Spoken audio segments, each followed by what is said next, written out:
പ്രധാനപ്പെട്ട കാര്യം Shri advocate B N Haskar പോലീസിന് good service entry good service entry എന്നൊക്കെ പറഞ്ഞാൽ അസാധാരണമായ സാഹചര്യങ്ങളിൽ ഏതെങ്കിലും തരത്തിലുള്ള സേവനം നടത്തിയാൽ കൊടുക്കാറുണ്ട് ഗുഡ് സർവീസ് എൻട്രി നമുക്കറിയാം മറ്റു ചില പ്രത്യേക കാര്യങ്ങളുണ്ട് നൽകുന്നതിന് പക്ഷേ ഇവിടെ എന്തിനാണ് ഈ പോലീസ് ഉദ്യോഗസ്ഥർക്ക് ഗുഡ് സർവീസ് എൻട്രി നൽകുന്നത് എന്ന ചോദ്യം വളരെ പ്രസക്തമാണ്. നമ്മൾ കണ്ടതാണ് നവകേരള സദസ്സിൽ മുഖ്യമന്ത്രിയുടെ സുരക്ഷ ഒരുക്കിയത് പോലീസല്ല, ഡിവൈഎഫ്ഐയും CPIMകാരുമായിരുന്നു. ശരിക്കും അവർക്കല്ലേ ഗുഡ് സർവീസ് എൻട്രി അല്ലെങ്കിൽ നല്ല സേവനത്തിനുള്ള അംഗീകാരം കൊടുക്കേണ്ടത്? രഞ്ജിത്തെ, 36 ദിവസത്തെ നവകേരള യാത്ര അവസാനിച്ചുകൊണ്ട് കേരളത്തിൽ ഒരു പുതിയ മാറ്റത്തിന്, ഒരു പുതിയ കാലഘട്ടത്തിലേക്ക് തിരിക്കുന്ന ഒരു വലിയ പ്രഭാതത്തിലാണ് നാം നിൽക്കുന്നത്.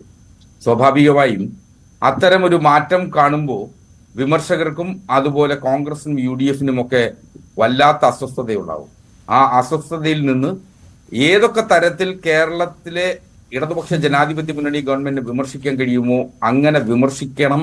അങ്ങനെ വിമർശിക്കാൻ ആഗ്രഹിച്ചുകൊണ്ട് നടത്തുന്ന പ്രചരണങ്ങളുടെ ഒടുവിലത്തെ ഉദാഹരണമാണ് പോലീസിന് നൽകിയിട്ടുള്ള ഗുഡ് സർവീസ് എൻട്രി എന്ന് പറയുന്നത്.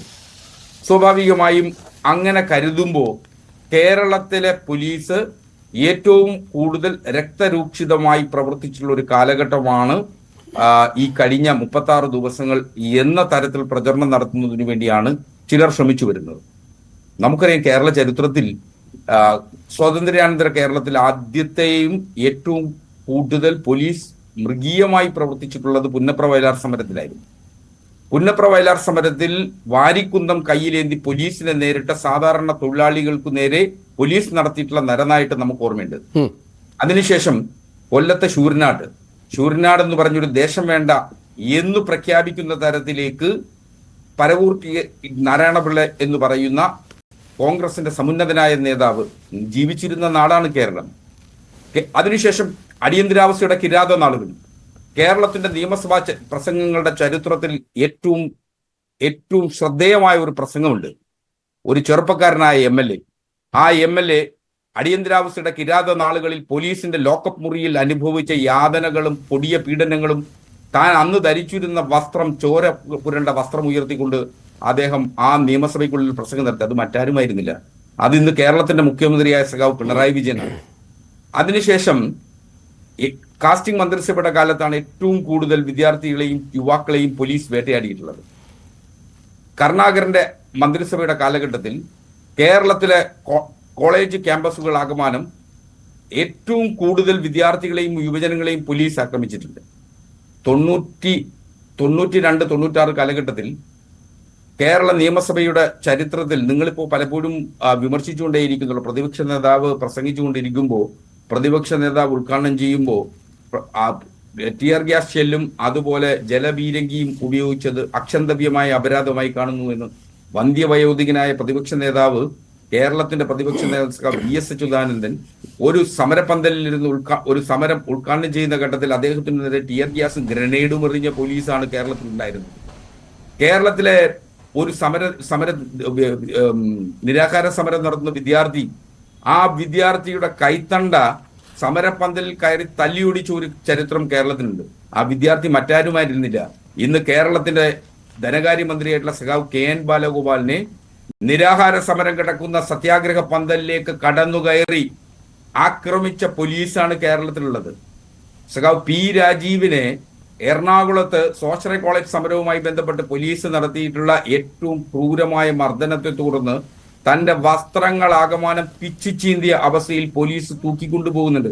അദ്ദേഹമാണ് കേരളത്തിന്റെ നിയമമന്ത്രി. അല്ല സാർ, ഇവിടുത്തെ ഒരു പ്രശ്നം, ഇവിടെ നിഷ്ക്രിയത്വമുള്ള ഒരു പോലീസായിരുന്നു. ഇപ്പോൾ നമുക്കറിയാം, അവിടെ നിയമം കയ്യിലെടുത്തത് മുഖ്യമന്ത്രിയുടെ ഗൺമാനും സുരക്ഷാ ഉദ്യോഗസ്ഥരും DYFIക്കാരും CPIMകാരും SFIക്കാരും ഒക്കെ ആയിരുന്നു. അവിടെ പോലീസിന് എന്ത് റോൾ? അവിടെ പോലീസ് എന്ത് പണി ചെയ്തിട്ടാണ് അവർ ഗുഡ് സർവീസ് എൻട്രി കൊടുക്കുന്നത് എന്നുള്ളതാണ് പ്രശ്നം.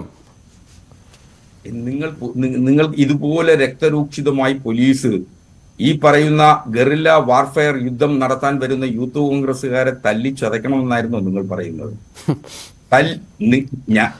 ഞാൻ ഈ എണ്ണി പറഞ്ഞത് കേരള ചരിത്രത്തിലുള്ള വിദ്യാർത്ഥി വിരുദ്ധ സമരങ്ങളെയും യുവജന വിരുദ്ധ സമരങ്ങളെയും പോലീസ് നേരിട്ടതിന്റെ കാര്യമാണെന്നേ. അല്ല, എവിടെയാണ് ഈ ഗറില്ല വാർഫെയർ യുദ്ധം നടന്നത്? കേരളത്തിന്റെ ഏത് നിരത്തിൽ എത്ര പേരുണ്ടായിരുന്നോ? 2-3 പേർ റോഡിന്റെ സൈഡിൽ നിന്ന് കരിങ്കൊടി കാണിക്കാൻ ഒരുങ്ങുന്നവരെ ചെടിച്ചട്ടി കൊണ്ടും കല്ലുകൊണ്ടും മറ്റും ആക്രമിക്കുകയാണ് 10-25 പേർ ചേർന്ന്. അതിനാണ് പോലീസ് നോക്കി നിൽക്കുകയും നിഷ്ക്രിയമായി നിൽക്കുകയും ചെയ്തത്. അവിടെ ഗറില്ല യുദ്ധം എന്നൊക്കെ പറഞ്ഞാൽ സാധാരണക്കാർ കേൾക്കുമ്പോൾ ചിരിക്കും സാർ. രഞ്ജിത്തെ, എന്തായിരുന്നു കോൺഗ്രസിന്റെയും UDF-ന്റെയും നവകേരള സദസ്സിനുള്ള നിലപാട്? ഞങ്ങൾ സഹകരിക്കില്ല. അതിന് സ്വാതന്ത്ര്യം കൃത്യമായി കോൺഗ്രസിനുണ്ട്, UDF-നുണ്ട്. സഹകരിക്കാതിരിക്കുന്നതിനുള്ള സ്വാതന്ത്ര്യം കോൺഗ്രസിനും UDF-നും ഉള്ളപ്പോ അങ്ങനെ സഹകരിക്കാതിരിക്കുകയും മഞ്ചേശ്വരത്ത് നിന്ന് ആരംഭിച്ച നവകേരള സദസ്സ് കണ്ണൂരിലേക്ക് പ്രവേശിക്കുന്ന ഘട്ടത്തിൽ മാത്രമാണ് ആ സദസ്സിന് ലഭിച്ച ജനസ്വീകാര്യതയിൽ അസ്വസ്ഥത പൂണ്ട യൂത്ത് കോൺഗ്രസിനെ കൊണ്ട് കേരളത്തിലെ കോൺഗ്രസും കേരളത്തിലെ പ്രതിപക്ഷ നേതാവും ഇത്തരത്തിലൊരു ഗറില്ല വാർഫെയർ മോഡൽ 2-3 ആളുകളെ സമരം ഈ മുഖ്യമന്ത്രിയുടെയും മറ്റും വാഹന വ്യൂഹത്തിന് നേരെ കരിങ്കുടി കാണിക്കാൻ പറഞ്ഞു വിടുകയായിരുന്നു. അതിനെയാണ് ഞങ്ങൾ ഗറില്ല വാർഫെയർ സമരം എന്ന് പറയുന്നത്. ആത്മഹത്യാപരമാകുന്ന അത്തരം സമരങ്ങളല്ല കേരളത്തിന് ആവശ്യം. അവർക്ക് പ്രഖ്യാപിച്ചും നവകേരള സദസ്സിനോട് വിയോജിപ്പുണ്ട്. സദസ്സ് അലങ്കോലപ്പെടുത്തുന്നതിന് ആവശ്യമായി ഈ വാഹന വ്യൂഹത്തിലേക്ക് എടുത്തു ചാടി ആർക്കെങ്കിലും പരിക്കു പറ്റിയിരുന്നു എങ്കിൽ കേരളം നിന്നു കത്തുന്ന സാഹചര്യത്തിലേക്കും കേരളത്തിന്റെ ക്രമസമാധാന നില തകർക്കുന്നതിനു വേണ്ടിയും കൊണ്ടുപിടിച്ച ശ്രമമായിരുന്നു കോൺഗ്രസ് നടത്തിയത്. നിർഭാഗ്യകരമായ പ്രയോഗമാണ് ഇത്. ഇതേ പ്രതിഷേധമാണ് ഗവർണർക്കെതിരെ SFI നടത്തിയത്. അവരെ തല്ലാനും കൊല്ലാനും ഒന്നും ഒരു പോലീസും ചെന്നില്ല. ഗവർണർക്കെതിരെ നടത്തിയിട്ടുള്ള സമരം നിങ്ങൾ ചാലക്കുടി കണ്ടല്ലോ. ചാലക്കുടിയിൽ SFI DYFI നടത്തിയ സമരത്തിൽ പോലീസ് കേസെടുത്തിട്ടുണ്ടല്ലോ. ഗവർണർക്കെതിരെ നടത്തിയിട്ടുള്ള സമരത്തിൽ പോലീസ് കേസെടുത്തിട്ടുണ്ടല്ലോ. ഗവർണറുടെ ഉത്തരവുകൾ പാലിച്ചുകൊണ്ട് കേരളത്തിലെ പോലീസ് ഗവർണറെ സംരക്ഷിച്ചല്ലോ. കേരളത്തിലെ ഇത്തരം ഒരു വലിയ പ്രതിഷേധത്തിന്റെ ഘട്ടത്തിൽ കോഴിക്കോട് മിഠായി തെരുവ് പോലുള്ളൊരു സ്ഥലത്ത് ഗവർണർ സ്വതന്ത്രനായി ഇറങ്ങി നടന്ന് അദ്ദേഹം റോഡ് ഷോ നടത്തിയല്ലോ. എന്തെങ്കിലും സംഭവിച്ചോ?